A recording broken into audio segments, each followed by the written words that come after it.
Hi friends, எல்லாருக்கும் வணக்கம். இந்த தைப்பூசத்துக்கு வீட்டில் பூஜை வேலையெல்லாம் சூப்பராக முடிச்சாச்சு. சாமிக்கு நல்லா அபிஷேகமும் அலங்காரமும் சூப்பராக பண்ணி வச்சாச்சு.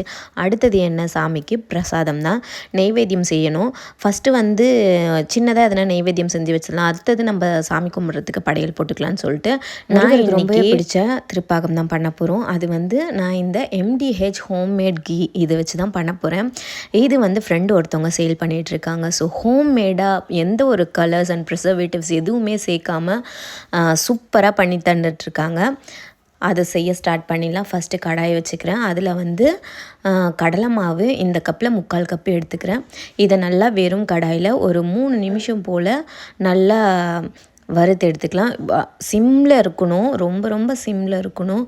அடுப்பை தீயை அதிகப்படுத்தினா மாவு வந்து கருகிடும். ஸோ சிம்மில் இருக்கணும். ஒரு 20 கிராம் போல் முந்திரி எடுத்து பொடி பண்ணி வச்சுக்கிறேன். 3 நிமிஷம் ஆனதுக்கப்புறம் நான் அதே கப்பில் எந்த அளவுக்கு மாவு எடுத்தனோ அந்த அளவுக்கு பால் எடுத்துக்கிறேன். பால் வந்து 2 மடங்கு, 1 கப்பு மாவுக்கு 2 மடங்கு பால் ஊற்றிட்டு நல்லா கெட்டி இல்லாமல் எந்த ஒரு லம்ஸும் இல்லாமல் மாவை வந்து நல்லா மிக்ஸ் பண்ணிக்கணும். இதுக்கு கொஞ்சம் டைம் எடுக்கும். ஸோ நம்ம டைம் எடுத்து பொறுமையாகவே ஒரு விஸ்க் வச்சு நல்லா பண்ணோன்னா எந்த ஒரு கெட்டியும் இல்லாமல் அழகாக நம்ம பொடி பண்ண முந்திரியையும் இது கூடவே சேர்த்து நல்லா மிக்ஸ் பண்ணிக்கணும். முந்திரி நல்லா மிக்ஸ் ஆனது பிறகு நம்ம வெல்லம் எடுத்து வச்சுக்கணும். நான் இன்றைக்கி வந்து வெல்லத்தை பொடி பண்ணி எடுத்து வச்சுக்கிறேன். நீங்கள் சர்க்கரை இருந்தாலும் சேர்த்துக்கலாம், நாட்டு சர்க்கரை இருந்தாலும் சேர்த்துக்கலாம். நான் இன்றைக்கி வெல்லம் சேர்த்து அந்த வெல்லம் வந்து நல்லா கரையிறபடி கலந்து விட்டுக்கிறேன். 2 ஏலக்காவை இந்த மாதிரி பொடிச்சு வச்சுக்கிறேன். அதையும் சேர்த்து மிக்ஸ் பண்ணிக்கிறேன். இது நல்லா கலந்துட்ட பிறகு இப்போ தான் நம்மளோட மெயின் நெய் சேர்த்துக்கிறோம். நெய் வந்து நீங்கள் என்றைக்கு அளவு கணக்கு வச்சுக்கலன்னா நீங்கள் தாராளமாகவே நெய் சேர்த்துக்கலாம். நான் வந்து நெய் கொஞ்சம் அளவாக தான் சேர்த்துப்பேன், ரொம்ப நெய் சேர்த்துக்க மாட்டேன். ஸோ ஃபஸ்ட்டு ஒரு ஸ்பூன் அளவுக்கு சேர்த்துக்கிறேன்.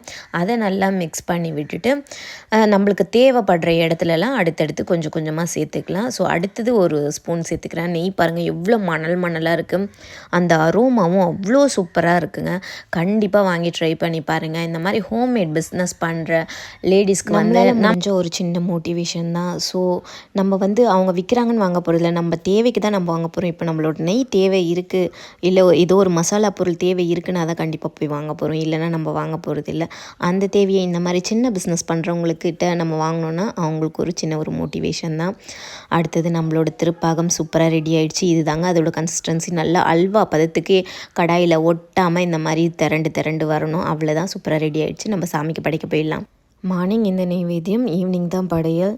இதே மாதிரி அடுத்த ஒரு வீடியோவில் சந்திக்கிறேன். அதுக்கு மறக்காமல் சேனலை சப்ஸ்கிரைப் பண்ணிக்கோங்க. பாய்.